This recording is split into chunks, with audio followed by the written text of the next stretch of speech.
Welcome, everybody, here to the first episode of Just in the Booth, the new interview series that I told you guys about in last week's video. I'm here with a very special guest today. I've got George Hathaway. George, how you doing today? I'm doing well. Thank you so much for having me on today.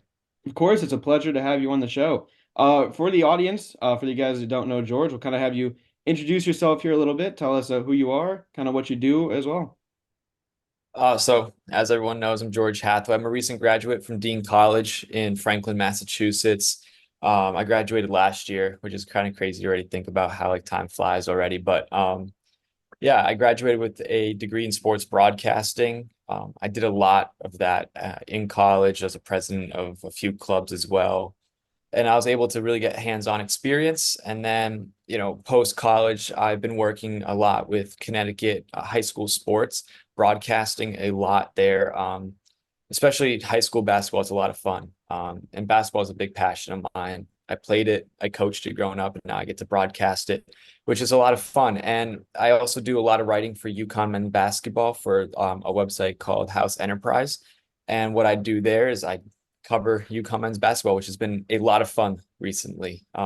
Never in my life would I thought like my first like year doing it, they'd win a national championship and I'd be able to cover that, interview players, being able to kind of just feel immersed in, an atmosphere like that. I never thought like my first year doing it, I would be able to experience it, but it's been amazing.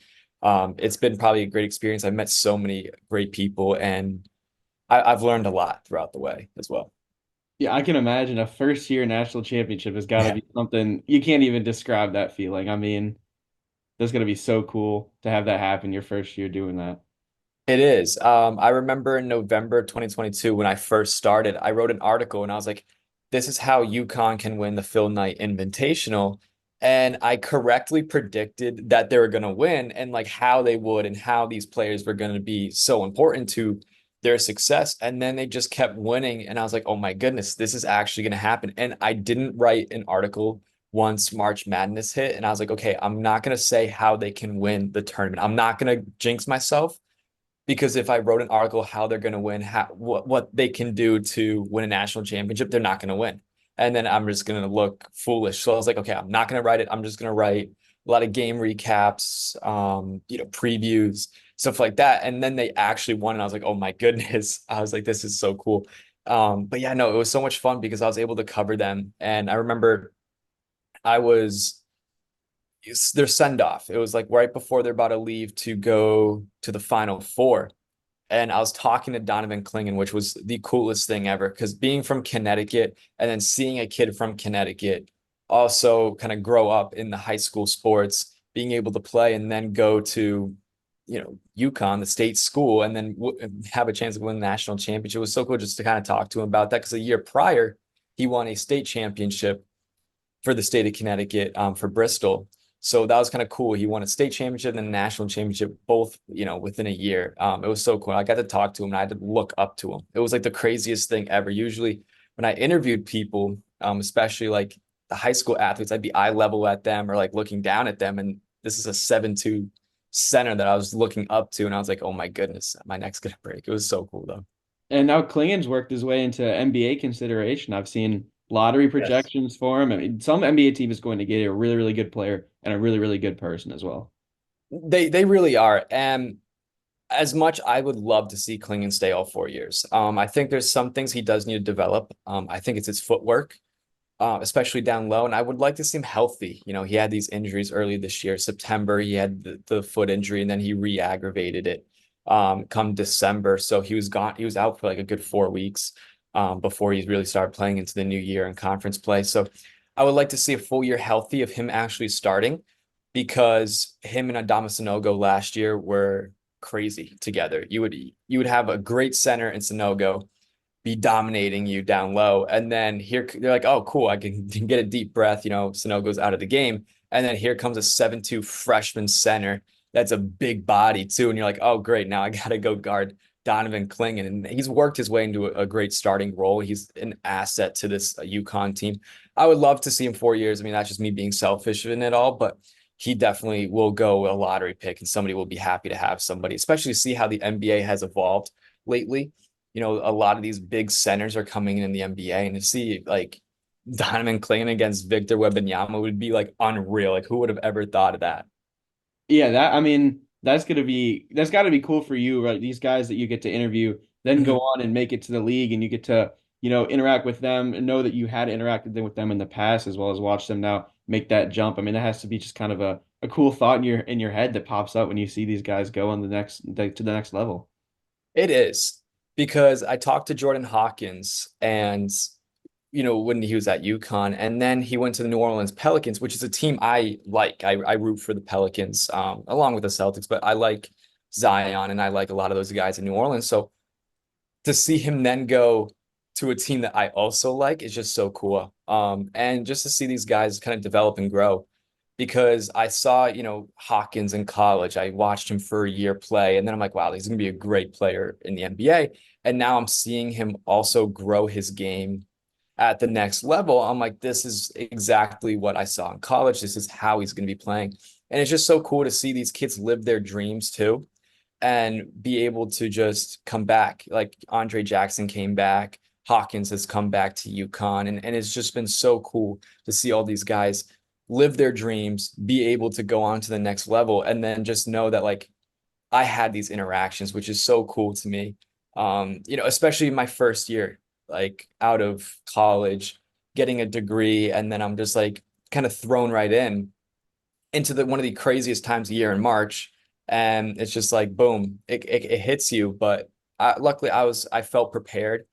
But there are times where I didn't know what I was going to ask people. I just kind of went up to Donovan Kling and I was like, "Hey, like I didn't know." But I remember my first time. Oh, sorry, my desk moved. I remember my first time I ever interviewed a player like at that level. It was Julian Champagny from Okay. Yeah. St. John's. And I was lucky enough to cover March Madness when I was in college. It was my junior year. My professor, he worked for the Providence Friars. So I was able to kind of wiggle my way in to get a media pass for March Madness at Madison Square Garden. So my spring break was me doing that. And I remember asking him a question, and I was so nervous about asking him a question. And then I realized I was like, this is also a junior in college, or I think he was a senior in college. He's a senior in college. I'm a junior in college. We were pretty much the same age. And it was just like, it hit me. I was like, these kids are just like me, probably nervous answering questions as much as I am asking a question. And that was just kind of like my first real encounter with something like that. And I was nervous because I didn't know what I was going to ask. I like rehearsed it so many times in my head before the microphone came to me. And then I was talking, I was like, I totally forgot what I was asking, and then I think I just talked to him about defense. I think I remember that was a question I asked. It kind of reminds me of similar before we started this. This is the first one of these I've been doing the interviews, Mhm. just kind of reaching out to people, trying to get interviews underway and networking and all that. I'm just a first year in college, so it reminds me of me just kind of being thrown into this, nervous for broadcast, nervous for Mhm. interviews, and then kind of getting into it and realizing like, wait, I'm kind of a part of this now. Like I'm working Yes, towards that sports media, and I'm like, this is what I'm doing. I have to throw myself into the fire to kind of get like acclimated to it all. you certainly do, and nerves are good, no matter what. Like it's okay to be nervous. We're all gonna mess up. No one's perfect. The best broadcasters have messed up before. And to me, when it comes to interviewing people, it's a conversation, especially if it's something you're passionate about. Like you can always go along. And like something I've always done is I don't have that many questions written down or like questions or like places I want to go. I have like maybe three big ones, and then I'm going to ask follow-up questions to whatever like the answer I get. I'm like, "Oh, cool. So you thought your defense was great. How did you execute it?" And I didn't have that question written down. It was just something that kind of naturally came. And that's what's good about interviews and great interviews. They just feel natural. And I feel like this one's great. This is a great interview. Thank you. And it feels comfortable. It feels just like you and I were sitting down at like the lunch table having a conversation. And that's what's so cool about our field is just we get to do all this. And I think a lot of people just see this and they're like, oh, well, that's easy. Anybody can do it. But there's so much preparation that goes into interviews.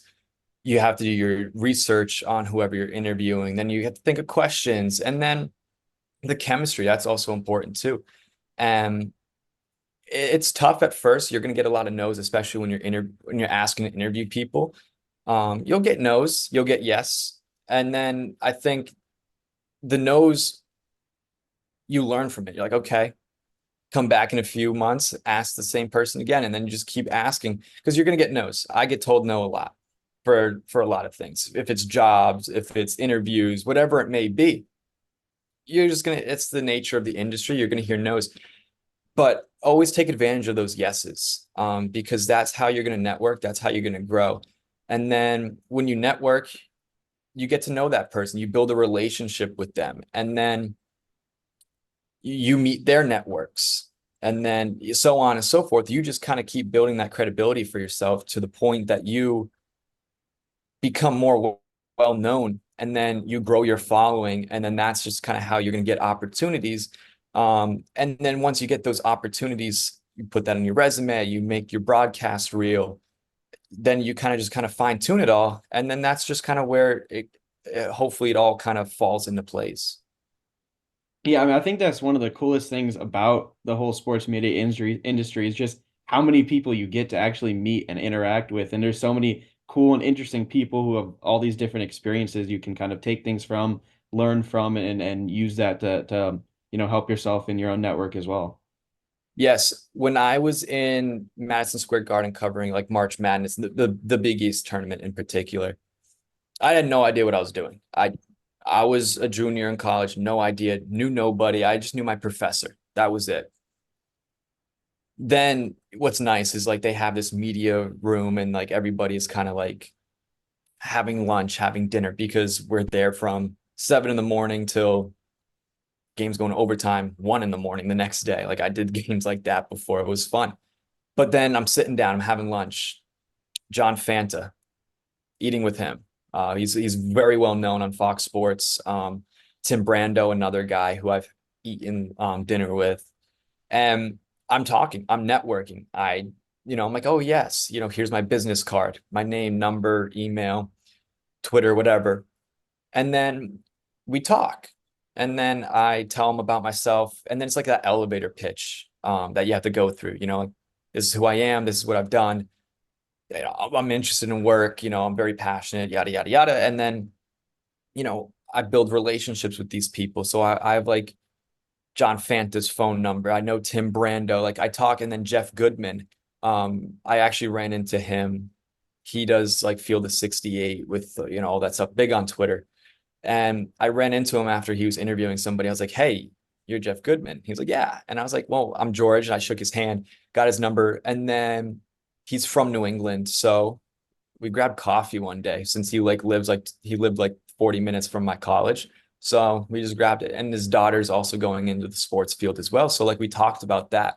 And it was just so cool because some simple conversation about me just being like talking about this burger we're eating that was cold because it's been sitting out for like 5 hours already, then turn into a relationship where I text him like, hey, if you know of any opportunities, let me know, and put in a good word, and like I would really appreciate it.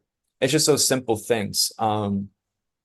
And they're great. They're great like mentors. They've been able to like help me out a little bit. And it's just all about putting yourself out there, not being afraid of anything, I guess. It's weird because if you're just like afraid to talk to a big name personality, somebody who's on TV all the time, who's has millions of followers, and they're just like that guy.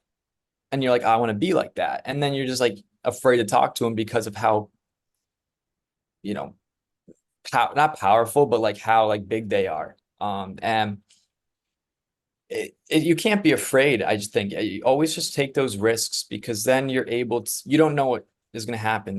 There's no reward if you don't take the risk. And the worst thing that happens is no, or, not right now. And then you're like, okay, cool. And then you still take that risk again. So I think I was just like always taking risks with those people and like meeting them. And I wasn't afraid to just get shot down. Because I was just like already prepared. I was like, they're not going to listen to a kid in college or want to meet me, but then they are. A lot of these people in this industry are willing to help. No matter how scary, how big their following is, they're always willing to help. Yeah, I think that's kind of something like common that everyone experiences going in this field. I know I've had my fair share already of being shot down or no's, as well as my fair share of people that I've met that have kind of helped me along and have been really, really great connections to have. I want to go off something that you mentioned a little earlier, which is kind of like the common passion about sports that everyone has. Mhm. I want to talk about you specifically here a little bit. Obviously, working in the industry, you have to have a passion for sports. That's something we all have in common. But is there kind of a moment you can look back on growing up? I know you mentioned playing and coaching that you really fell in love with sports. What's kind of that defining moment? That's a good question. That's really good. That defining moment, when I fell in love with sports, I'd have to say it's because of my dad. Um, my dad and I would always go to Patriots games together. And growing up, I'm 22 years old. So growing up, the Patriots always had success. I have never witnessed a losing season until this year. And I was able to watch their dynasty with my dad. And him and I would just sit around always, every Sunday, just watching games, or maybe a few times out of the year, we're going to a game. And then it was like it came to a tradition where my dad and I, after every Super Bowl, would go to the Super Bowl ceremony or the banner ceremony. So we'd always go watch a banner being hung up at Gillette Stadium together. And it was just like there, when it was just me and my dad, we were grilling, you know, at 8 in the morning, for a 1 o'clock game. We're in the parking lot, we're grilling, we're having food, we're just hanging out, talking. It was just those like moments that made me fall in love with sports. And then after the game, well, on car ride home, we would just be talking about the game, listening to the analysts on the radio after talking about the post game show. And then we're just like yelling at the radio because we're like, oh, they don't know what they're talking about. No, that was a great game, whatever it may be. It was just like those moments that I'll always kind of cherish and remember. And that really made me fall in love with sports. And I was like, I want to be more immersed in this. How can I be? And that's just kind of when I fell in love with it all. Like I just kind of just being around with my dad, going to these games, watching it with him. It was just always like something that was enjoyable. That to me is just like a personal thing. Yeah, I think sports, a lot of way people get into it is through family. I kind of had a Mhm. a similar, so not so similar experience with rooting for a successful team like the Patriots. I asked my brother growing up, I wanted to play NBA 2K. And I said, Mhm. "What's a bad team that I can make good?" And he told me the 76ers. And so I became a lifelong 76ers fan. And of course, the first year I rooted for them, they went 10 and 72. So I haven't experienced that successful team up until recent years where they've let me down in the second round. But yeah, I remember, my brother would kind of play, we'd play basketball out in the front yard. And then when I got started playing for my school, it was just kind of fun. We could, do shooting competitions against each other and we play with my dad. And I fell in love with the sport of basketball. And though my playing career is not, wasn't very good. Yeah, Um, me but too. I just still love the game of basketball. And then I wanted to figure out a way, similar to you, how I could immerse myself into it and kind of Mhm. make a career out of it. And I'd always asked my brother to turn up the games because, well, it's either because I have bad hearing or I wanted to hear the announcers, but a little bit of both. I asked him to turn them up because I wanted to hear what they were saying and hear the analysis. And I'm like, I could do that. I feel like I could do that. Yeah. I kind of analyzed the games in my head anyways. Why not talk about it? And so that I kind of started pursuing it through that way. Yeah, it's so neat. It's just like you're listening and you're just kind of soaking it all in like a sponge. And especially like with sports and just watching it all the time, you're now learning. Like you're a student of the game, even though might not be playing it.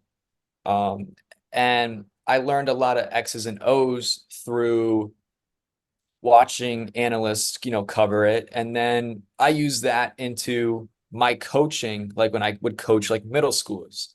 I don't know. I ran like really complicated offenses because they talked about it. And these middle schoolers had no idea what I was talking about.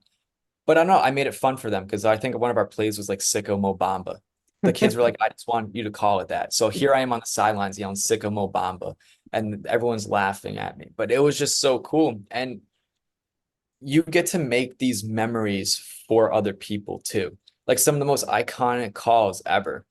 You look at it, you remember them because of how they're being told. And then like you get to be a part of somebody's story, which is so cool. And as broadcasters and analysts, we are storytellers in a way. And we're painting a picture, we're describing it, we're talking about the whys, the hows, the whos. It's just so cool to kind of go deeper into it.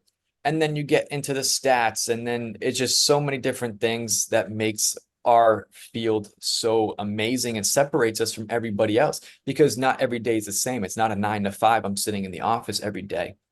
One day it's, the NBA. Next day it's March Madness. Then I'm going into baseball. Then it's golf. It's just there's every day it's something different, and you just never know what it's going to be because you're looking at it, it's like, okay, like who would have expected a Cinderella team in March Madness or something like that. And you're being able to call that.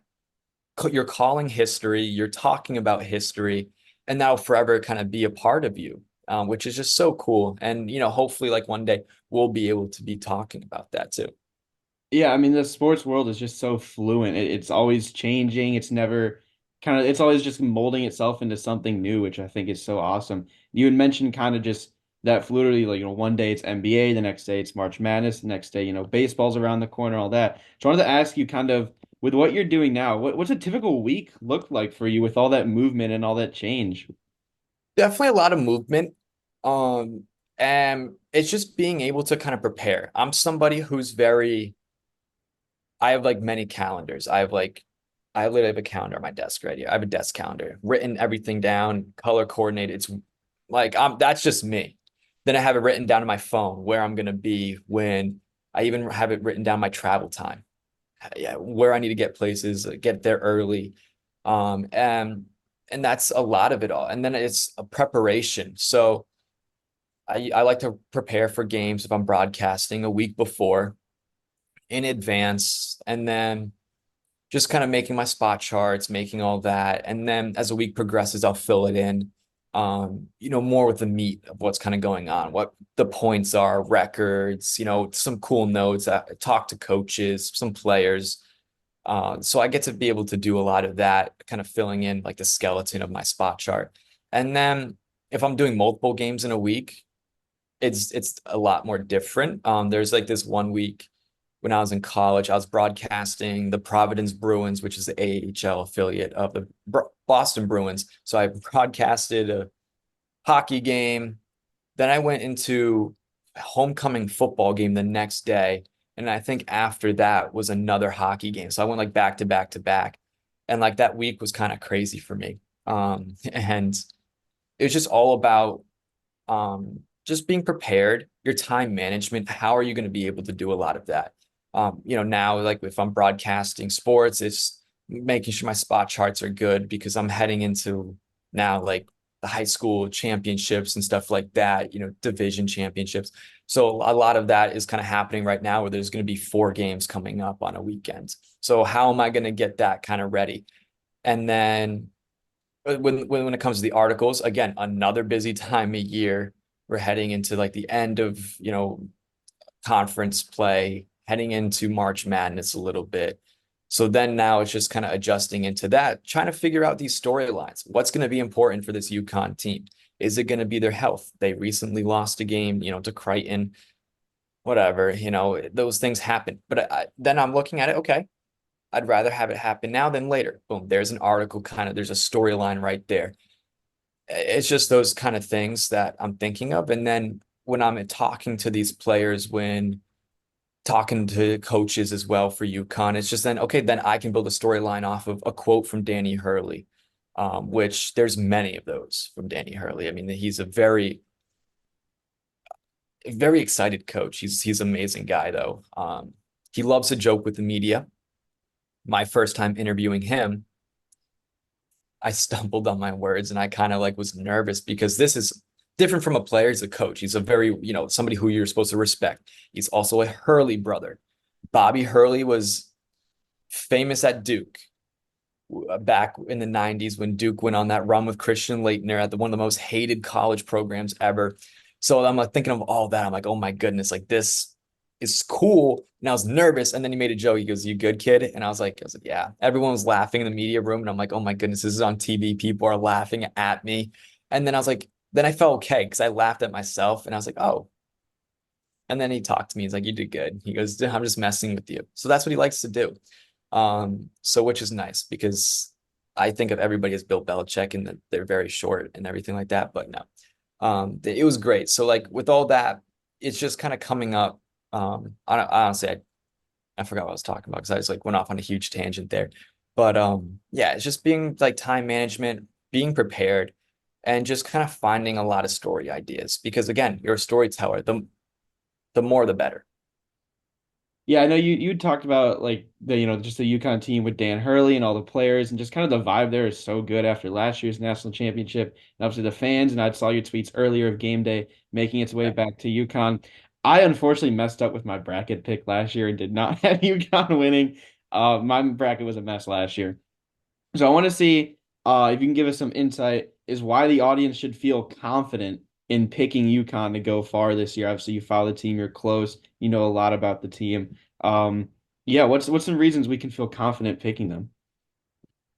I feel confident in UConn because I think they're a complete team. Their defense is great. Their offense is even better. Alex Caravan, Cam Spencer, some of the best shooters in college. Tristan Newton, probably one of the best point guards in college basketball right now. You have Donovan Clingan, who a 7'2" center who's coming off of being a backup, this their sixth man last year and now coming in the starting role. They're a very complete team.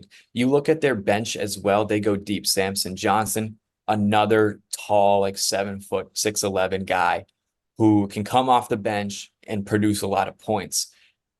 Hassan Diarra, I think he's the glue for the team. He is a guy who will go out there, he'll go diving on the floor. He'll do everything. He'll put up points, rebounds, assists, blocks, steals, whatever.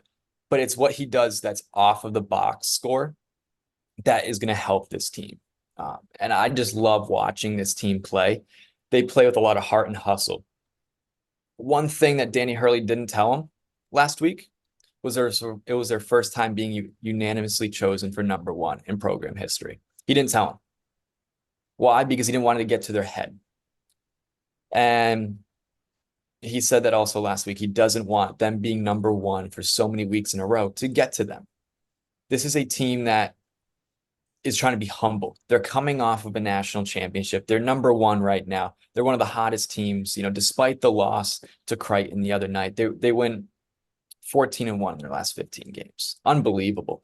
And it's so cool to kind of see this team come together because you lost Jordan Hawkins, Andre Jackson, Adama Sanogo last season. They're big three. You come this year, Tristan Newton, he stepped up into a veteran leadership role. And that was one thing Danny Hurley was nervous about at the start of the season. He was telling me, they don't have a true leader on this team.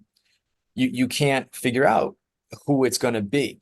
So now it's everybody stepping up to be that leader. Cam Spencer came off the transfer portal. Amazing pickup for UConn. I love Cam Spencer. He's my favorite, one of my favorite players on this team. He's just so fun. I always say he's like my spirit animal. He's just like he's so excited on the court. He'll talk trash. He'll like hype up the crowd. He'll do everything.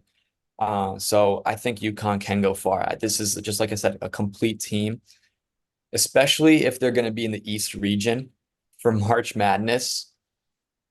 It's not even going to be funny because if they have to travel to MSG, that's UConn's second home. There was more fans at MSG when UConn played St. John's than there were St. John's fans. And Rick Pitino even said it. And Rick Pitino has said a lot of things about the St. John's teams lately. But yeah, so like for me, this is a complete team. They know what they're doing in these types of situations. So that's why I think UConn, I think they can certainly go back to back. I would love to see it. But it's March Madness. You never know. Every year, you never know who it could be. UConn could lose to a 16 team. Who knows, right? But I do think that they're a complete team. They play basketball well at all of the aspects. Yeah, I'm kind of hoping for some madness for my team. You can kind of see Yeah. the Yep. Bearcats logo up there. We're up on the bubble right now. We need a few Yes. things to kind of break our way. Hopefully, we'll be sharing the tournament with y'all, but I'm not sure that's really in the cards for us at the moment. But like you said, it's March. You never know what can kind of hmm happen. Going off that, I kind of want to end things off here with some general college ball talk. Do you kind of have a sleeper team going into the tournament you think could make a run? Kind of like this year's San Diego State or FAU per se. There's some good teams. There really are. It's a good year for It March is. And Madness. that's what I think is like so good about college basketball is you don't know. Alabama's pretty good this year. I like Alabama. If I had to pick a team though, other than UConn to win it all, um,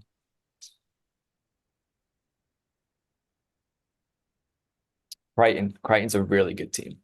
They are a good Um, team. I'm not saying that just because Marquette's really good as well. There's just a lot of good teams. I don't think if it's not UConn, it's not going to be a blue blood winning the national championship this year. I think it'll be somebody else because that's just the state we're in college sports. I think in general, the transfer portal has just like shifted everything. NIL has kind of changed it all. I like Alabama. They're a good team. Houston's good. But again, you just never know, especially these top teams losing a lot lately, like Purdue, Duke, Kansas is good too, but they've been kind of struggling. There's just a lot of teams that you could look at their strengths and then be like, wow, they also have a lot of weaknesses, especially in this top 25. There's just so many great teams.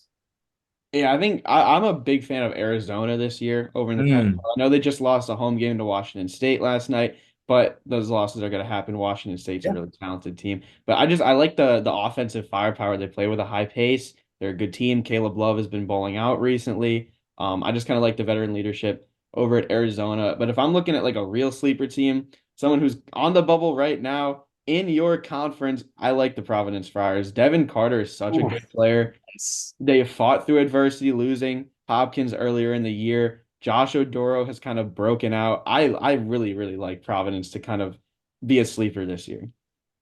Providence would be good. Um, and they are a very good team. There's somebody who, especially, you just never know. They can be hot when they're hot, and it's scary when they are because they can play like a top 15 team when they're on fire. Then there's games where they just absolutely just nothing's falling for them, and then they're like terrible. But that's the inconsistency that worries me a little bit about Providence. But again, Devin Carter, he could be probably player of the year in the Big East. He's a front runner for it for sure. Yeah, I think you just kind of have to bank on teams come picking the bracket is just are they going to show the best version of themselves? And sometimes they don't, sometimes they do. It just kind of, I mean, it's all luck based, really. You can't really tell. I mean, Right. yeah, the teams are talented and they're well coached and all that, but you can never really tell who's going to win the game. No, you can't. And that's why, like I said, the loss to Crichton for UConn, that's all right. I'd rather have it now than towards the end of the season because I'd rather be going into tournament time on a hot streak rather than losing four of the last five. I'd rather go into it feeling confident, feeling well, and kind of starting over again. Because honestly, if UConn was able to win out, and then it was just gonna be all eyes are on them to lose. I'd rather just lose now.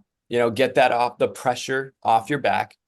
You don't have to worry about winning out the rest of the year. It's all right. It'll happen. You're still gonna be a top two seed in, come tournament time, which is fine. So that's why for me, I'd rather end my season hot going into it, kind of like the Philadelphia Eagles this year. They started off so good and then they lost the rest of the year. That's why I didn't think they were going to do well once it came to the NFL playoffs. I said that on my podcast. I was talking about that a little bit. So I'd rather end the season strong than start it off well. Yeah, I feel that. I'm hoping we I'm hoping we end the season strong. Conference tournament in the Big 12 is such a bloodbath that Mhm. I'm not even sure. It's impossible to predict who's going to come out of that conference. I mean, everyone's just so talented. They are. Yeah, I mean, I think I'm hoping sometime soon in the next few years I'll make my way up to UConn for a game. It's one of the environments that I really want to witness live. Mhm. Because they have such a good crowd there, and They the do. arena is so nice.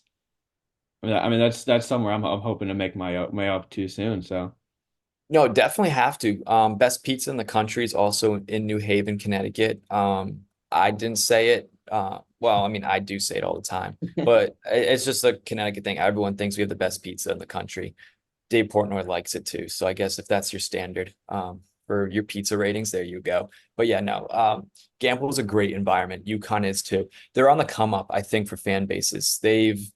Especially after last year's national championship, this is a group of kids who are building a great environment. I talked to one student, Kyle, on one of my first episodes of my podcast show. I talked to him. I was like, "This, you are starting something new. This is something UConn really hasn't had. They've had good environments, but it was nothing to this extreme where right now they're camping outside for game day tomorrow. They're already outside. It's snowing. It's freezing. They're camping. They're ready. They're turning into, I mean, nobody can be Cameron, the Cameron crazies. Nobody can be. But they're up there with some of those top fan bases. You know, you have the Fog with Kansas, UNC. There's a lot of good fan bases in college sports, but I think UConn's on the come up, and uh, it's a tough environment to play in when you're in Gamble or even in the XL Center. It's tough. Yeah, I'll definitely be for you rooting for you guys come down the stretch if we don't Thank make you. as long as we don't match up against you guys, I'm gonna be rooting for UConn this year. Yes. I think we've just about kind of close to run out of time here. I want to take one more moment to thank you for coming on the show. It's been an absolute pleasure having you on and getting to talk to you as well. No, thank you so much for having me on.